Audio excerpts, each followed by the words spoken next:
না, নাহিদের কথা বলার আগে আমি একটু তাসকিনের কথা বলবো। আসলে তাসকিন স্টার্টটা দিয়েছিল, ও যেভাবে টির পরে এসে বোলিং শুরু করেছে, ওই 4-5 ওভার স্পেলটা আসলে মোমেন্টামটা আমার দিয়েছে, ফলোড বাই নাহিদ রানা।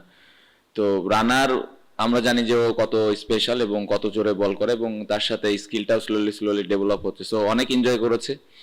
এবং অপোনেন্ট যেভাবে ভয় পাচ্ছিল ওর এগেনস্টে, এটা দেখতে অবশ্যই ভাল লাগে। সো খুবই খুশি ও যেভাবে টিমের জন্য কন্ট্রিবিউট করছে রেগুলার।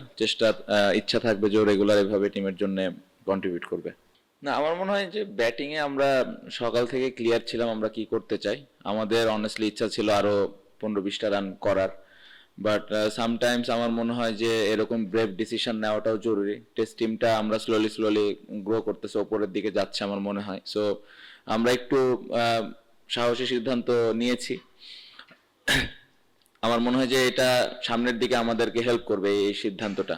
আহ, তারপরে আমি বলবো যে এই সিদ্ধান্তটা নেওয়ার পেছনে আসলে কারণটা হলো আমাদের যে বোলিং অ্যাটাকটা আছে, যে 5টা বোলার আমরা এই ম্যাচে খেলেছে, তো সবাই স্কিলফুল এবং সবাই ভালো বল করেছে। আমার মনে হয় এই ইনিংসে মিরাজ যেভাবে স্টার্ট দিয়েছে, তাসকিন যেভাবে প্রথম উইকেটটা নিল, ওইখান থেকে মোমেন্টামটা পাওয়া। তারপরে আমার মনে হয় যে তাইজুল ভাই মিডল ওভারে দারুণ বোলিং করেছে, ফার্স্ট ইনিংসে অতটা অপরচুনিটি পায়নি বোলিং করার। সো আমার মনে হয় 4-5টা বোলারই কন্ট্রিবিউট ছিল, স্পেশালি এই ইনিংসে তাসকিন এবং রানার ওই স্পেলটা আউটস্ট্যান্ডিং ছিল। না, খেয়াল করার কিছু নাই, ওরাও জানে যে আসলে রানাকে বাউন্সার মারলে আবার বাউন্সার খাইতে হবে। সো আমি হইলে রানাকে বাউন্সার মারতাম না, কারণ আমার ওই শখ নাই অত জোরে বাউন্সার খেলার। বাট হ্যাঁ, অবশ্যই ভালো লাগে এখন আমরা ওই কি বলবো, বাংলা ভাষায় যদি বলি যে জবাবটা দিতে পারি, তো এটা একটা ভালো দিক। আমাদের ওই রকম বোলিং স্ট্রেংথ এখন আছে। সো এই জিনিসগুলো ভালো, টিম গ্রো করার জন্য ইম্পর্টেন্ট। সো আশা করব যে ওরা সবাই এরকম ভাবে সুস্থ থাকবে এবং এই চ্যালেঞ্জগুলা ব্যাটসম্যানদেরকে দিবে। না, বোথ। আমার মনে হয় ওই সময়টা খেলা একদম 50-50 ছিল, ওদেরও জেতার একটা সম্ভাবনা তৈরি হয়েছিল। সো ওই সময় আমি একটু in and out field placement করেছিলাম, এবং একটা প্ল্যানই করেছি যে কিভাবে রান ছাড়া আমরা বল করতে পারি, কারণ একটা জিনিস ছিল যে এই উইকেটে অনেকক্ষণ ডিফেন্স করে থাকাটাও ডিফিকাল্ট। সো আর আমাদের যে স্কিল আছে, আমি মনে করেছিলাম যে কয়েকটা ভালো বোলিং পার্টনারশিপ যদি আমরা করতে পারি, তাহলে আমরা উইকেটের অপরচুনিটিজ আসবে এবং নতুন ব্যাটসম্যানের জন্য এখানে ব্যাটিং করাটা কঠিন হবে। সো ওটাই প্ল্যান ছিল, বাট ব্যাক অফ দ্য মাইন্ডে অবশ্যই ছিল যে এখান থেকে যেন ম্যাচটা ওরা বের করে না নিতে পারে। সো ফিল্ড প্লেসমেন্ট নিয়ে ওই জায়গাটাতে একটু আমরা কেয়ারফুল ছিলাম। দু একবার, খুব কম খুব কম। আগে হয়তো একটু বেশি প্রয়োজন হতো, এখন আস্তে আস্তে শিখছে, আস্তে আস্তে করছে। আর সামটাইমস আমি ইচ্ছা করেই যাই না, কারণ ওই নিজের আন্ডারস্ট্যান্ডিং থেকে বল করাটাই ইম্পর্টেন্ট, যেটা ওর ভবিষ্যতে কাজে দিবে এবং ও নিজে থেকে শিখবে। সো আমার মনে হয় যে এই জায়গাটাতে ওর আর আমার কম্বিনেশনটা সোফার ভালো আছে, যে কখন আমার যাওয়া লাগবে কখন যাওয়া লাগবে না। না, আমার মনে হয় ফার্স্ট ইনিংসটা বড় হতে পারতো। যেভাবে আমি ব্যাটিং করছিলাম, উইকেটটা অনেক চ্যালেঞ্জ ছিল, স্পেশালি প্রথম 2-3 ঘন্টা অনেক চ্যালেঞ্জ ছিল। সো তারপরে আমার মনে হয় যে ইনিংসটা একটু বড় হতে পারতো। সেকেন্ড ইনিংসে আমি বলবো যে আমি যেভাবে ব্যাটিং করতে চেয়েছি করতে পেরেছি। এগেন ডে 3 ডে 4 এর উইকেটটা ডিফিকাল্ট থাকে, ডে 5 আজকেও ব্যাটিং করলাম। সো ওভারঅল ব্যাটিং ভালো হয়েছে, বাট আমি বলবো যে ফার্স্ট ইনিংস আর একটু বড় হতে পারতো। না, এটা ডিপেন্ড করে আসলে কন্ডিশনের উপরে, সিচুয়েশনের উপরে। এখানে আমার মনে হয় যে স্পিনারদের একটু ক্রেডিট দিতে হবে, কারণ স্পিনাররা উইকেট নেয়, একটা সাইড হোল্ড করেও রাখে। সো ওই সময় ওই মোমেন্টগুলোতে দেখা যায় যে পেস বলার হঠাৎ করে আসলে তখন ওই মোমেন্টামটা চেঞ্জ হয় ব্যাটসম্যানের। সো আমি বলবো যে এখানে স্পিনারদের একটা বড় ক্রেডিট আছে, স্পেশালি মিরাজ যেভাবে বল করেছে এই পুরো টেস্ট ম্যাচে। ওই জায়গাটার পরে যখন পেস বলার এরকম এরকম জোরে পেস বলার আসে, তখন ওই অ্যাডজাস্টমেন্টে ব্যাটসম্যানদের অবশ্যই একটু হলেও কঠিন হয়। সো ওই সিচুয়েশনগুলো রিড করা, ওই ওই ধরনের পরিবেশটা তৈরি করাটা খুব ইম্পর্টেন্ট। সো ওই জিনিসগুলো দেখে আসলে রানাকে আমি ইউজ করার চেষ্টা করি। না, আজকে সকাল থেকে আমাদের একটা মেসেজ ছিল যে আমরা খেলাটা জেতার জন্য খেলবো, সিচুয়েশন যেরকমই থাক। টি ব্রেকেও কোচ ওই মেসেজটাই দিয়েছে, এবং আমরা সবাই ওই বিশ্বাসটা নিয়ে ঢুকেছিলাম যে এখান থেকে আমরা খেলাটা জিতবো, এবং যদি না জিততে পারি তাহলে ওদের যেন কষ্ট হয় খেলাটা সেভ করতে। সো এরকমই মন মানসিকতা ছিল। একবারের জন্যও আমরা এরকম চিন্তা করিনি যে খেলা এখান থেকে আমরা হেরে যেতে পারি বা এখান থেকে আমরা খেলাটা ড্র করতে চাই। আমাদের ওই এগ্রেসিভ মাইন্ডসেট আপই ছিল, এবং আমরা জেতার জন্য চেষ্টা করেছি। প্রথমত অস্ট্রেলিয়া, ইন্ডিয়া, ইংল্যান্ড এরকম টিম হয় নাই। আমার মনে হয় যে ভালো 5টা বোলার আছে, এই জন্য এই সাহসগুলা নিতে পারছি। বাট আমার মনে হয় যে বোলিং ইউনিট আরো ইমপ্রুভমেন্টের জায়গা আছে। এই জায়গাটাতে যদি আরেকটু কনসিস্টেন্ট আমরা হতে পারি তাহলে এরকম সিদ্ধান্ত আমরা ভবিষ্যতে আরো নিতে পারবো। সো ক্রেডিট দিতে হবে, আস্তে আস্তে ইমপ্রুভ হচ্ছে।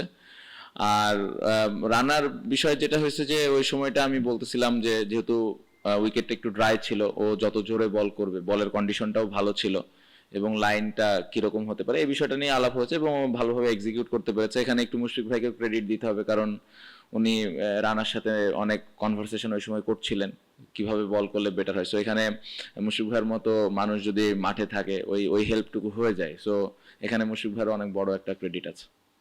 লাস্ট কয়েকদিন ধরে মিরপুরের উইকেট কিন্তু খুবই ভালো। ওয়ান ডে সিরিজ যেগুলো আমরা খেললাম ওইখানে ভালো পেস অ্যান্ড বাউন্স ছিল। সো অবশ্যই এ ধরনের এক্সপেকটেশন আমাদের ছিল যে টেস্টে এরকম উইকেট আমরা পাবো। খুবই ভালো লেগেছে যে ডে 5-এ এসে রানা এবং তাসকিন ভাই উইকেট নিয়েছে। নর্মালি ডে 5-এ এসে হয়তো স্পিনাররা একটু বেশি উইকেট নেয় মিরপুরে। ডে 5 আসলে খেলাই যায় না, বাট এটা একটা নতুন জিনিস। ভালো লেগেছে যে পেস বোলাররা ডে 5-এ এসে উইকেট নিয়েছে।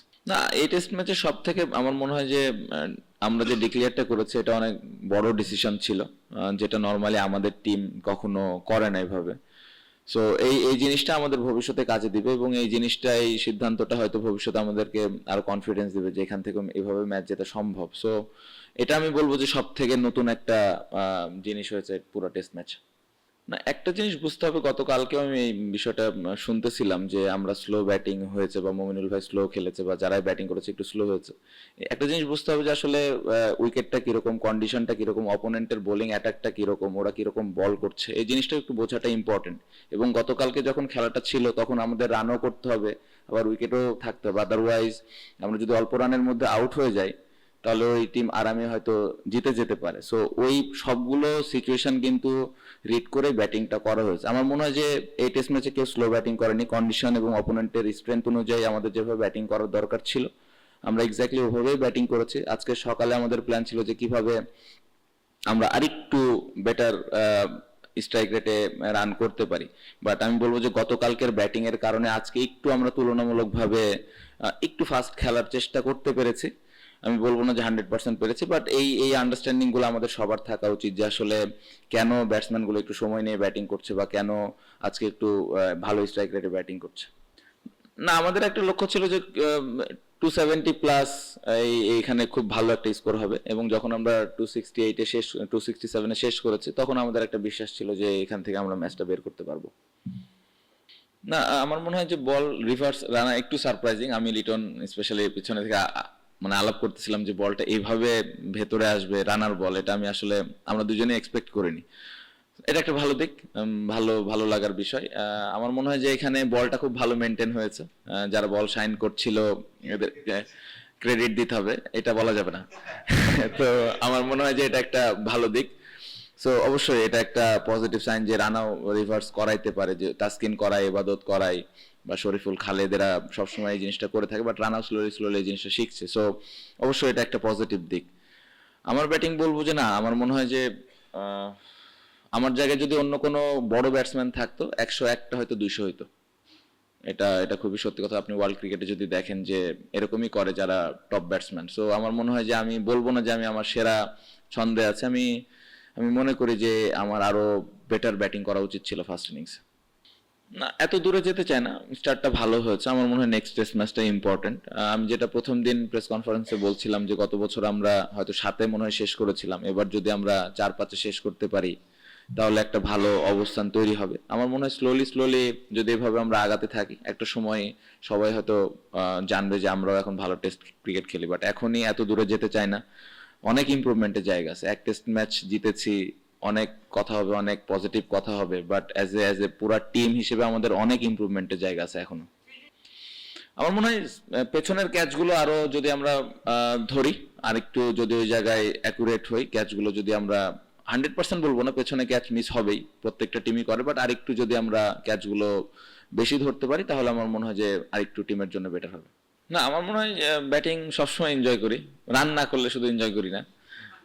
তো ভালো লাগছে, ব্যাটিং ভালো হচ্ছে।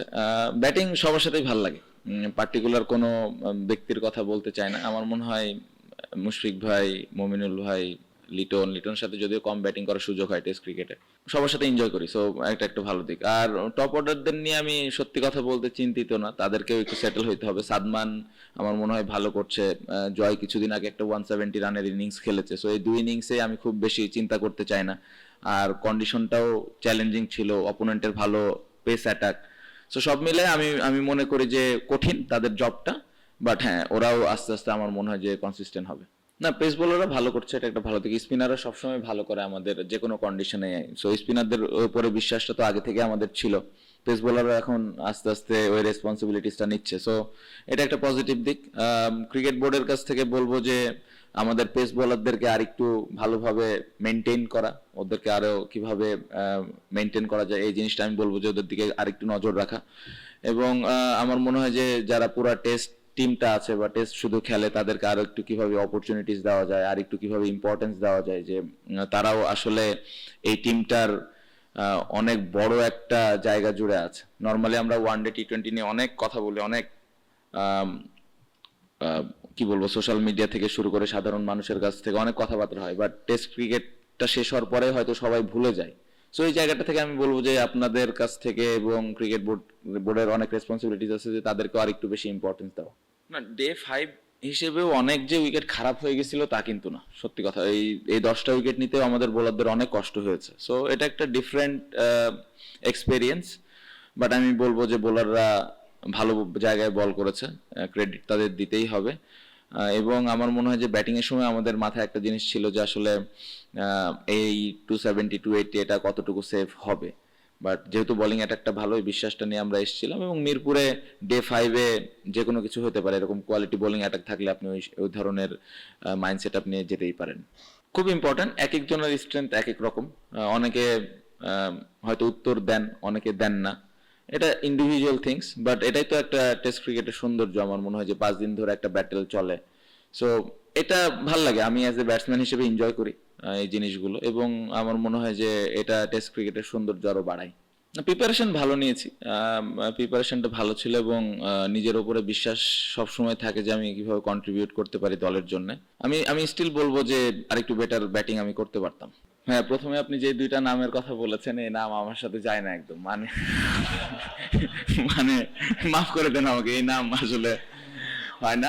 আমার মনে হয় যে ব্যাটিংটা আমি এনজয় করি। আমি যখন ব্যাটিং করি আমি একজন ব্যাটসম্যান হিসেবে চিন্তা করি ক্যাপ্টেন্সি, টস করা কাজ, ফিল্ড প্লেসমেন্ট করা, বোলিং চেঞ্জেস, এগুলো তো মাঠের ভেতরে। বাট আমি যখন ব্যাটিং করি আমি একজন ব্যাটসম্যান, আমার দায়িত্ব রান করা, সো ওইভাবে আমি চিন্তা করতে পছন্দ করি। না, আক্ষেপ বলবো না, আগে যেটা চলে গেছে চলে গেছে। আমার মনে হয় যে আগে হয়তো হয়নি, কারণ হয়তো আগে কিন্তু আমাদের এরকম পেস বোলারও ছিল না। এখন পেস বোলাররা ভালো করছে, স্পিনাররাও আসছে সাথে, সো আমার মনে হয় যে ভালো বোলিং অ্যাটাক থাকলে আপনি যে কোনো ধরনের উইকেটই আপনি বানাতে পারেন অপোনেন্টের স্ট্রেংথ অনুযায়ী। সো যেটা চলে গেছে ওটা নিয়ে চিন্তা করার কোনো আর মানে হয় না। আমার মনে হয় সামনের দিকে আমাদেরকে আগে যেতে হবে স্লোলি স্লোলি।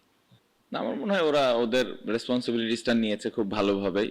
আমার মনে হয় এই টেস্ট ম্যাচের সব থেকে ইম্পর্টেন্ট ছিল যে ফার্স্ট ইনিংসে আমরা কিভাবে ওদেরকে অল আউট করতে পারি। সো ফার্স্ট ইনিংসে এই কন্ডিশনে মিরাজ যেভাবে 5 উইকেট নিল, এটা অবশ্যই ওকে ক্রেডিট দিতে হবে, কারণ ওই সময় ও মোমেন্টামটা আমাদেরকে এনে দিয়েছে। ফার্স্ট ইনিংসে আপনি যদি দেখেন পেস বোলার ওই রকম অত ভালো বল করে নাই, সো ওকে ক্রেডিট এখানে দিতেই হবে যে ও টিমের জন্য এরকম একটা পারফরমেন্স ওই ফার্স্ট ইনিংসে করেছে। এবং আমরা সবসময় একটা জিনিস ডিসকাস করি যে bowling partnership, bowling partnership, bowling partnership. So এই জায়গাটাতে আমার মনে হয় যে তাসকিন এবং মিরাজ ফার্স্ট ইনিংসে ওই সময়টা খুব ভালো করেছে। সেকেন্ড ইনিংসেও তাইজুল ভাই, তাসকিন, রানা, মিরাজ, এরা সবাই ওই বোলিং পার্টনারশিপটা নিয়ে চিন্তা করেছে।